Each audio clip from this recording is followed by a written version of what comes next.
फिर से आप सभी का स्वागत है रॉयल कैरियर ऑनलाइन क्लासेस में। आज हम लोग इस क्लास में ज्योग्राफी के एक्सरसाइज नंबर 2 के ऑब्जेक्टिव क्वेश्चन को देखेंगे। जैसा कि यहाँ पे आपको दिख रहा होगा, जिसका नाम का चैप्टर का नाम वो है आपका कृषि। तो जो भी मोस्ट इंपोर्टेंट ऑब्जेक्टिव होगा इसका सब क्वेश्चन को देखने वाले हैं, और इसके साथ साथ इसका जो अगला चैप्टर होगा एक्सरसाइज नंबर 3 निर्माण उद्योग, उसको भी देखेंगे। तो दोनों मिला के हम यहाँ पे लगभग 25 क्वेश्चन को देखने वाले हैं। तो बस आप सब लोग शुरू से आखिर तक बने रहेंगे, कोई भी क्वेश्चन आपका मिस नहीं होना चाहिए, क्योंकि सब क्वेश्चन आपके एग्जाम में आने वाले हैं। तो जल्दी से फटाफट दोस्तों के साथ शेयर कर देंगे और क्लास को लाइक भी कर देंगे सब स्टूडेंट। तो चलिए हम लोग आज का क्लास शुरू कर लेते हैं। उससे पहले क्लास में यदि कोई नए हो तो चैनल को सब्सक्राइब जरूर कर लेंगे।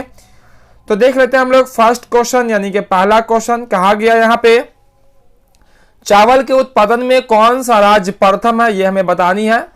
4 ऑप्शन यहाँ पे दिए गए हैं। पहला आपका बिहार है, दूसरा आपका मध्य प्रदेश है, तीसरा आपका उत्तर प्रदेश है, चौथा आपका पश्चिम बंगाल है।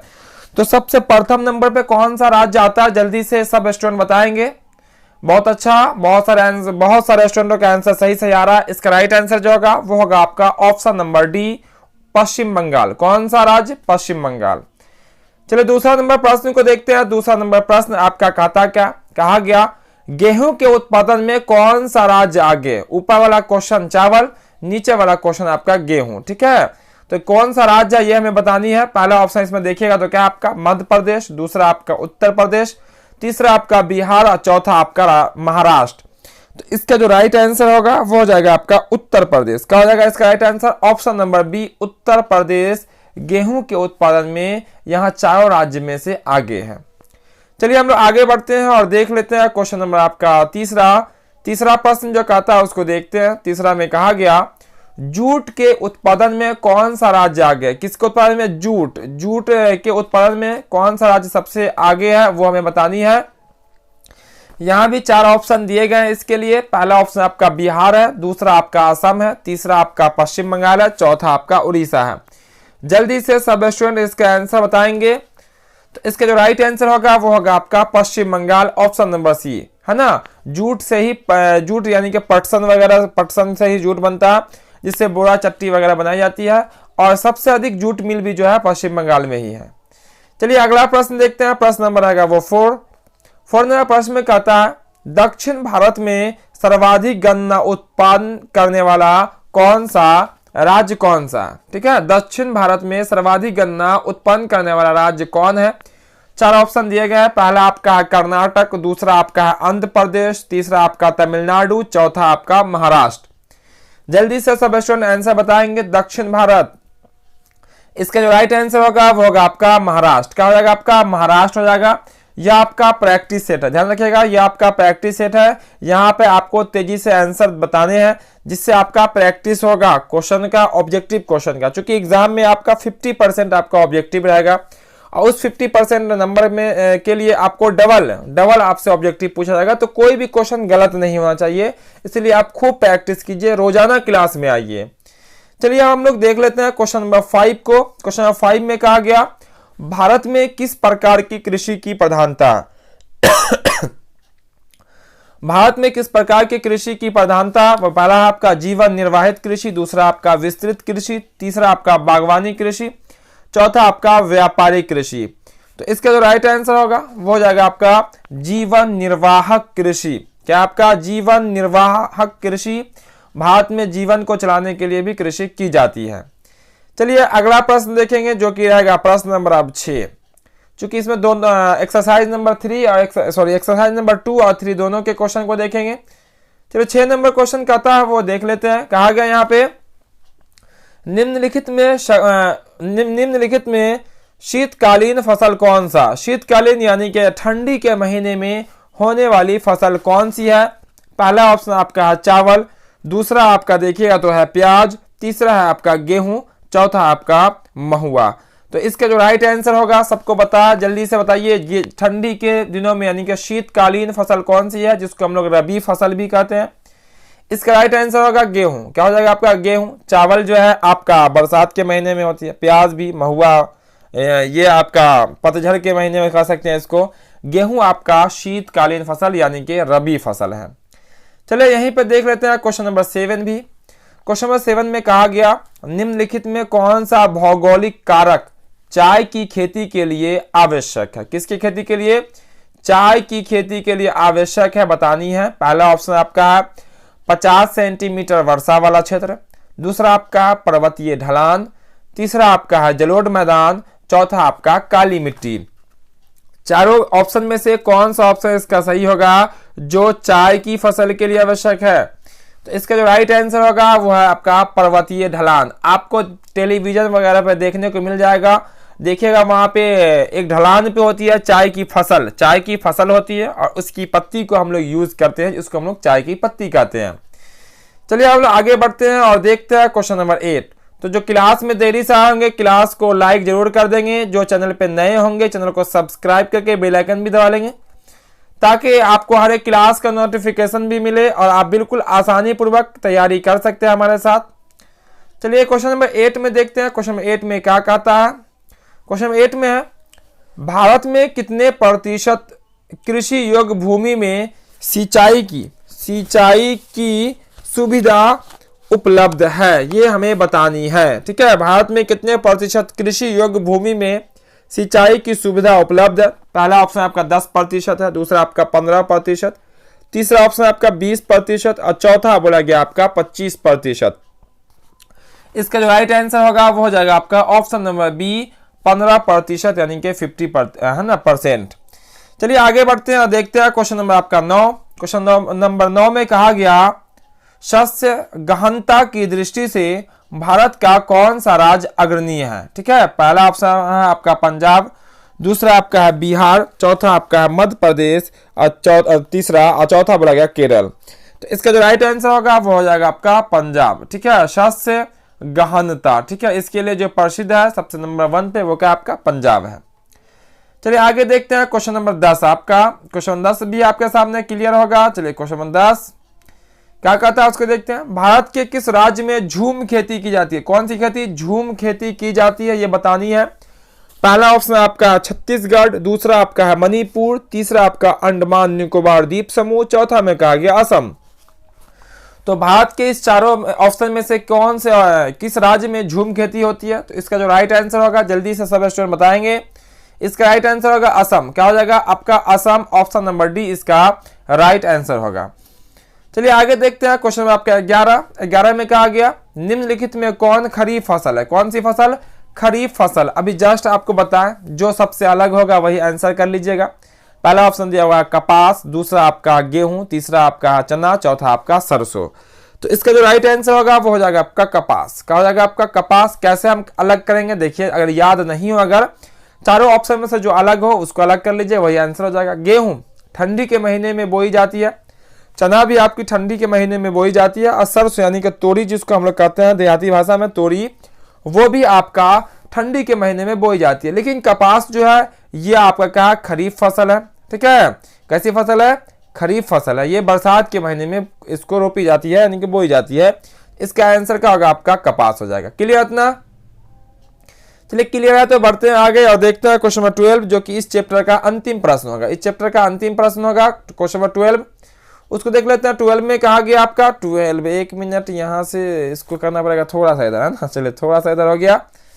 तो 12 में कहा गया आपका विश्व का कितना प्रतिशत चावल उत्पादक को भारत में है, यानी कि कितना प्रतिशत पूरे विश्व में की अगर तुलना करें तो कितना प्रतिशत जो है चावल उत्पादन होता है भारत में? पहला ऑप्शन 22%, दूसरा आपका 32%, तीसरा आपका 26% और चौथा आपका 38%। तो इसका जो राइट आंसर होगा वो हो जाएगा आपका ऑप्शन नंबर ए 22%, यानी कि 22% इसका राइट आंसर होगा। तो ये थे आपके एक्सरसाइज नंबर 2 कृषि, क्या था आपका? कृषि एग्रीकल्चर, है ना। इससे जुड़े हुए 12 महत्वपूर्ण प्रश्न जो कि आपके एग्जामों में आने वाला प्रश्न है। तो जो क्लास में देरी से आए होंगे, जो क्वेश्चन छूट गया होगा उसको रिपीट कर लेंगे, दोबारा देख लेंगे और आंसर बताएंगे। प्रत्येक दिन आप इसी तरह से 20 क्वेश्चन 30 क्वेश्चन अगर आप प्रैक्टिस करेंगे, आपका एग्जाम में 80 नंबर का क्वेश्चन पूछेगा ऑब्जेक्टिव, जिसमें से 40 बनाना होगा और आपको 80 में 80 याद रहेगा। ठीक है, तो बस आप लोग तैयारी में लग जाएंगे, क्योंकि अब टाइम ज्यादा बचा नहीं है। प्रत्येक शाम यहाँ पे आपको क्लास मिल जाएगी 6 बजे से, है ना। ऑब्जेक्टिव सब्जेक्टिव सब होगा। मैथ का क्लास भी अब बस बीच में स्टॉप था, अब वो भी बहुत जल्द मैथ का भी क्लास स्टार्ट हो जाएगा। चलिए हम लोग देख लेते हैं अगला जो एक्सरसाइज है वो है आपका निर्माण उद्योग। क्या आपका निर्माण उद्योग है, उससे जुड़े हुए पहले प्रश्न को देखते हैं हम लोग। पहला प्रश्न में जो कहा गया, इसमें जो है ना हम लोग निर्माण उद्योग में 10 क्वेश्चन को देखेंगे। कितने को देखेंगे? 10 क्वेश्चन को देखेंगे। तो ज्यादा घबराइएगा नहीं, ज्यादा लंबा क्लास होगा नहीं आपका। बस जो भी क्लास होगा, जो भी क्वेश्चन होगा, सब क्वेश्चन काफी महत्वपूर्ण रहेगा। चलिए पहला प्रश्न देखते हैं। पहला प्रश्न में कहा गया, इनमें से कौन औद्योगिक अर्थव्यवस्था का कारक नहीं है? देखिए कारक नहीं बोला गया, बतानी है। पहला आपका है बाजार, दूसरा आपका है जनसंख्या, तीसरा आपका पूंजी, चौथा आपका ऊर्जा। तो औद्योगिक अव्यवस्थित का कारक नहीं बोला गया है, तो इसका जो राइट आंसर होगा वो होगा आपका जनसंख्या। क्या हो जाएगा आपका? जनसंख्या। बाजार, उद्योग के लिए बाजार का होना बहुत जरूरी है, पूंजी का भी होना जरूरी है, ऊर्जा यानी कि वर्कर का भी होना जरूरी है, जनसंख्या का कोई ज्यादा महत्व नहीं होता। चलिए अगला प्रश्न देख लेते हैं। प्रश्न नंबर रहेगा वो 2। तो दूसरा नंबर प्रश्न भी आपके सामने क्लियर है, जल्दी से पढ़ेंगे, ऑप्शन देखेंगे और आंसर बताएंगे। दूसरा नंबर क्वेश्चन का था, भारत में सबसे पहले स्थापित लौह इस्पात कंपनी निम्नलिखित में से कौन है? ये बतानी है। चारों कंपनी यहाँ पे दिखाई पड़ रही है। चारों कंपनी में से सबसे पहली कंपनी लौह इस्पात की कौन सी है, ये हमें बतानी है। पहला ऑप्शन भारतीय लोहा और इस्पात कंपनी, जिसको IISCO कहेंगे। दूसरा आपका आटा लोहा इस्पात कंपनी, TISCO। तीसरा आपका बोकारो स्टील सिटी, और चौथा आपका है विश्वसिया लोहा और इस्पात उद्योग। तो इसका जो राइट आंसर होगा वो हो जाएगा आपका बोकारो स्टील सिटी। क्या हो जाएगा इसका right answer? Bokaro steel city, जो कि भारत में स्थापित पहली लौह इस्पात कंपनी थी।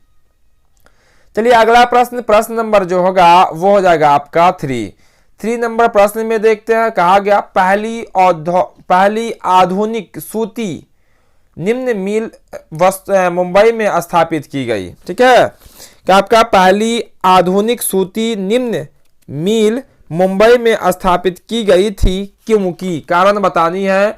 आपको पता होगा पहला जो सूती कपड़े की मिल जो बनी थी, कहाँ बनी थी? मुंबई में बनी थी। इसके पीछे चारों ऑप्शन में से कौन सा कारण था?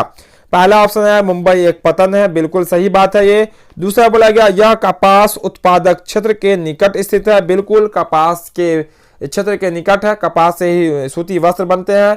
तीसरा आपका मुंबई में पूंजी उपलब्ध थी, बिल्कुल ये भी सही है। और चौथा ऑप्शन है इनमें सभी। आपका जो राइट आंसर होगा इनमें सभी हो जाएगा। चलिए हम लोग आगे बढ़ते हैं और देखते हैं क्वेश्चन नंबर आपका 4। क्वेश्चन नंबर 4 में कहा गया आपका, देख लेते हैं 4 नंबर क्वेश्चन। निम्नलिखित में कौन उद्योग कृषि पर आधारित नहीं है? देखिएगा कृषि पर जो आधारित नहीं है वो हमें बतानी है। पहला आपका सूती वस्त्र, बिल्कुल आधारित है कपास, अभी जस्ट बताए हैं। सीमेंट उद्योग, यही इसका राइट आंसर होगा। सीमेंट जो है वो कृषि से पे आधारित नहीं है, इसको उपजाकर सीमेंट किसी से बनाई नहीं जाती है, बल्कि ये चूने और पत्थर से बनती है। किससे बनती है? चूने और पत्थर से बनती है सीमेंट। चीनी आपको पता ही होगा गन्ना से बनती है। जूट वस्त्र यानी कि गर्म कपड़े, ये सब आपके जूट के बनते हैं, जिसको पटसन भी कही जाती है, पटसन जूट, है ना। चलिए अगला प्रश्न नंबर रहेगा आपका 5। कहा गया हुगली औद्योगिक प्रदेश का केंद्र है। देखिए हुगली कौन सा है बे? हुगली आपको पता ही होगा, हुगली जो है वो कोलकाता में है ना। कोलकाता जो है यानी कि हावड़ा शहर जो है उसका, वो आपका हुगली नदी के किनारे ही बसा हुआ, उसका स्टेशन भी है ना। सब लोग गए होंगे, देखे भी होंगे। तो यहाँ पे जो दिया गया हुगली जो है, हुगली औद्योगिक प्रदेश का केंद्र कौन सा है? इसका जो राइट आंसर होगा वो हो जाएगा आपका कोलकाता रिसरा। क्या हो जाएगा आपका? कोलकाता रिसरा। रिसरा एक ऐसी जगह है जहां जूट मिलें हैं, बहुत सारी मिलें हैं, बहुत सारे वर्कर उसमें काम करते हैं। बहुत सारे मिल बंद भी हो गए, फिर भी बहुत सारे उसमें मजदूर वर्कर अभी भी कार्यरत हैं। किसमें? आपका ये रिसरा जूट मिल में, जहां से बोरा चट्टी वगैरह वगैरह बहुत सारे सामान बनते हैं। ठीक है, चलिए आगे बढ़ते हैं और देखते हैं क्वेश्चन नंबर आपका 6। क्वेश्चन नंबर 6 में जो कहा गया उसको देख लेते हैं। 6 में कहा गया निम्नलिखित में कौन उद्योग सार्वजनिक क्षेत्र के अंतर्गत आता है? कौन सा क्षेत्र के अंतर्गत? सार्वजनिक सार्वजनिक क्षेत्र के अंतर्गत आता? पहला आपका जेके सीमेंट उद्योग, क्या आपका जेके सीमेंट उद्योग। दूसरा आपका टाटा लौह एवं इस्पात। तीसरा आपका बोकारो लौह इस्पात एवं उद्योग। चौथा आपका रेमांड कृत्रिम वस्त्र उद्योग। ठीक है, तो इसका जो राइट आंसर होगा वो हो जाएगा आपका ऑप्शन नंबर सी, बोकारो लौह इस्पात उद्योग। क्या हो जाएगा आपका? बोकारो लौह इस्पात उद्योग, जो कि सार्वजनिक क्षेत्र के अंतर्गत आता है। ठीक है, चलिए अगला प्रश्न यही देखते हैं। प्रश्न नंबर आपका रहेगा 7वां यानी कि 7 नंबर। कहा गया निम्न में कौन उपभोक्ता उद्योग है? उपभोक्ता उद्योग बतानी है। पहला ऑप्शन आपका पेट्रो रसायन, दूसरा आपका लौह इस्पात, तीसरा आपका चीनी उद्योग, चौथा आपका चित्ररंजन लोकोमोटिव, है ना, लोकोमोटिव। ये 4 ऑप्शन दिए गए हैं, इसमें से बताना है इनमें कौन उपभोक्ता सभी के लिए यूज करने वाला है। तो हो जाएगा आपका चीनी उद्योग, यानी कि चीनी उपभोक्ताओं के लिए होती है ना, चीनी उद्योग उपभोक्ता उद्योग के अंतर्गत आता है। चलिए हम लोग आगे बढ़ेंगे और देख लेते हैं क्वेश्चन नंबर पहले 8, चूंकि यहाँ पे हम लोग देखेंगे इस एक्सरसाइज के मात्र 10 क्वेश्चन को, और इससे पहले कृषि से जुड़े हुए हम लोग 12 प्रश्नों को देखे थे, यानी कि आज की क्लास में हम लोग 22 महत्वपूर्ण प्रश्नों को देखेंगे। तो 8वां प्रश्न क्या था? निम्न में से कौन से छोटे पैमाने का उद्योग है? छोटे पैमाने का जो उद्योग है वो हमें बतानी है। पहला आपका क्या? निम्न चीनी उद्योग, दूसरा आपका कागज उद्योग, तीसरा आपका खिलौना उद्योग, चौथा आपका विद्युत उपकरण। इसका जो राइट आंसर होगा सब स्टूडेंट को पता है, जल्दी से फटाफट, चूंकि एक्टिव रहेंगे फटाफट आंसर देंगे, दूसरे का इंतजार नहीं करेंगे कि वो आंसर दे रहा फिर हम देंगे। आप की भी तैयारी हो रही है, फटाफट आंसर दीजिएगा। इससे आपको पता चलेगा कि हमको कितना याद है, मेरी तैयारी धीरे धीरे कैसे आगे बढ़ रही है। इसका जो राइट आंसर होगा वो हो जाएगा आपका ऑप्शन नंबर सी, खिलौना उद्योग, जो कि छोटे पैमाने का उद्योग कहलाता है। चलिए हम लोग आगे बढ़ेंगे और देखते हैं यहाँ पे क्वेश्चन नंबर आपका 9। क्वेश्चन नंबर 9 को देखेंगे, फिर क्वेश्चन नंबर आपका रहेगा 10। चलिए क्वेश्चन नंबर 9 में जो कहा गया उसको देखते हैं। यहाँ पे ध्यान दीजिएगा, ए लिखा हुआ आंसर लिखा हुआ, ए मत समझ लीजिएगा आंसर। ठीक है, तो यहाँ पे देखते हैं 9 नंबर क्वेश्चन में कहा गया भोपाल त्रासदी में किस गैस का रिसाव हुआ था? काफी वीवीआई प्रश्न है, वीवीआई लगा लीजिएगा, हमेशा एग्जामों में आता भी है। आपको पता होगा भोपाल जो कि मध्य प्रदेश में है, वहां एक गैस का रिसाव हो गया था, करीब दिसंबर माह था रात्रि में, और उस रिसाव से बहुत सारे लोग की मृत्यु हो गई, बहुत सारे लोग अपंग हो गए। तो आपको बताना है कि वो गैस कौन सा था। 4 ऑप्शन यहाँ पे दिए गए। कार्बन डाइऑक्साइड दिया हुआ पहला, दूसरा आपका कार्बन मोनोऑक्साइड, तीसरा आपका मिथाइल आइसोसाइनाइड, और चौथा आपका सल्फर डाइऑक्साइड। तो इसका जो राइट आंसर होगा जल्दी से सब स्टूडेंट बताएंगे, भोपाल गैस त्रासदी में किस गैस का रिसाव हुआ था? तो इसका जो राइट आंसर होगा वो होगा आपका option number C, methyl isocyanide. क्या? कौन सी गैस? मिथाइल आइसोसाइनाइड गैस का रिसाव हो गया था, जो कि एक जहरीली गैस है, जिससे बहुत सारे लोग अंधे हो गए, बहुत सारे लोग मर गए। ठीक है, चलिए अगला प्रश्न देखते हैं हम लोग। प्रश्न नंबर आ गया वो 10, आज के क्लास का अंतिम प्रश्न। तो 10 नंबर प्रश्न में कहता निम्नलिखित में किस शहर में रेलवे इंजन बनाए जाते हैं? चारों ऑप्शन में से किस जगह पे रेलवे इंजन बनाए जाते हैं वो हमें बताने हैं।